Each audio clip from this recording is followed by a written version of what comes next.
तो बच्चों, ये है हमारा चैप्टर आकृतियां और कोण। इस चैप्टर में देखो, रोहिणी और मोहिनी दो जुड़वा बहनें हैं। उन्हें एक ही काम करने में बहुत मजा आता है। एक दिन जब वे माचिस की तिल्लियों से आकृतियां बना रही थी, शैला ने उन्हें एक चुनौती दी।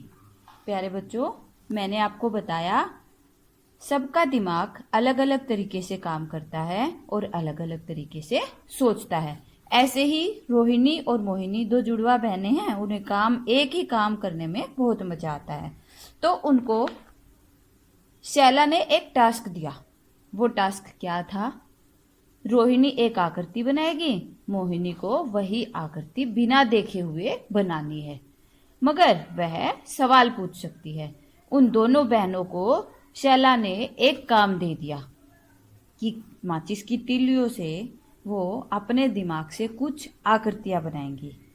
ओह, यह तो बहुत आसान है। तो रोहिणी ने यह आकृति बनाई। देखो, ये आकृति, इस तरीके की आकृति माचिस की तिल्लियों से रोहिणी ने बना दी। मोहिनी पूछती है, आकृति बंद है या खुली?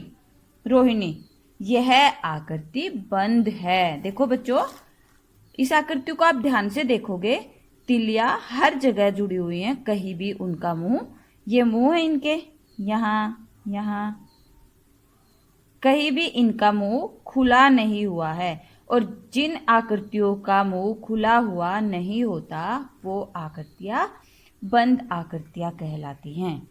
मोहिनी, इसकी कितनी भुजाएं हैं? भुजाओं के बारे में आप जानते हो ना बच्चों। भुजाएं 1, 2, 3, 4, 5 और 6। ऐसे गिनना बहुत आसान होता है। यहाँ पे दूसरी आकृति जुड़ रही है और एक कोण बन रहा है।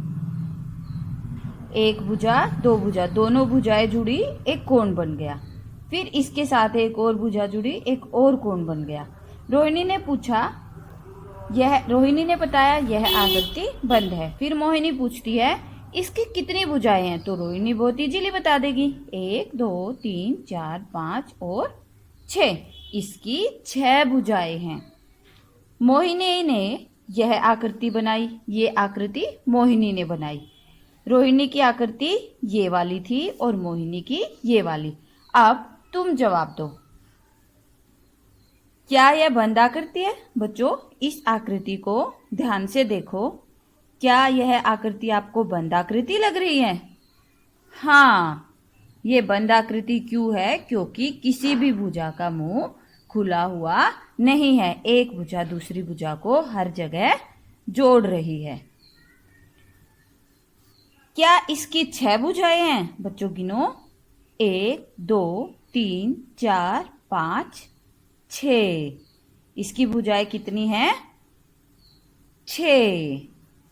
अब बच्चों, यह आकृति रोहिणी ने जो आकृति बनाई थी उसके जैसी तो नहीं है। ये आकृति अलग है और ये आकृति अलग है। इसलिए मोहिनी ने फिर से कोशिश की।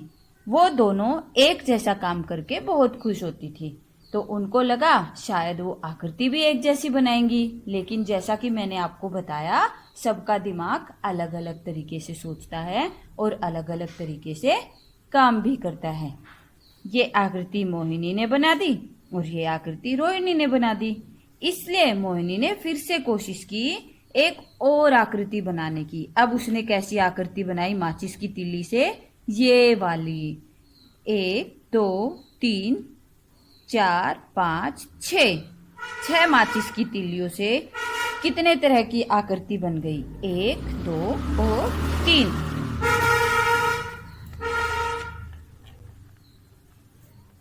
क्या यह 6 भुजाओं वाली बंद आकृति है? बच्चों, जब आप इस आकृति को देखोगे तो आपको पता चल जाएगा कि ये आकृति खुले मुंह वाली नहीं है। जहां पर 2 भुजाएं जुड़ जाती हैं, वहां पर ये देखो, ये आकृति इसके साथ जुड़ी, एक कोण बन गया। ये इसके साथ जुड़ी, ये कोण बन गया। आकृति कहीं भी खुली हुई नहीं है। तो ये कैसी आकृति हुई? बंद भुजाओं वाली आकृति। क्या यह आकृति रोहिणी ने जो आकृति बनाई थी उसके जैसी है? नहीं। क्या तुम किसी तरीके से यह बता सकते हो कि ये आकृतियां एक दूसरे से कैसे अलग हैं? बच्चों, अब आप इन आकृतियों को ध्यान से देखो। ये आकृति, आकृति 2, आकृति 3, तीनों आकृतियों में 6 माचिस की तीलियां लगी हुई हैं, लेकिन तीनों आकृतियां अलग अलग हैं।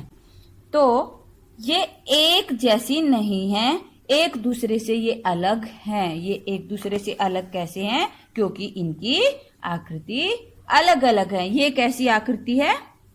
ये कैसी है? तीनों ही बंद भुजाओं वाली आकृति हैं, लेकिन अलग अलग हैं। मोहिनी ने फिर कोशिश की, लेकिन उसकी आकृतियां अलग थी। अंदाजे से 2 और आकृतियां बनाओ जो मोहिनी ने शायद बनाई होगी। अच्छा चलो, हम मिलके अलग से 2 आकृतियां बनाते हैं जो इन तीनों से अलग है।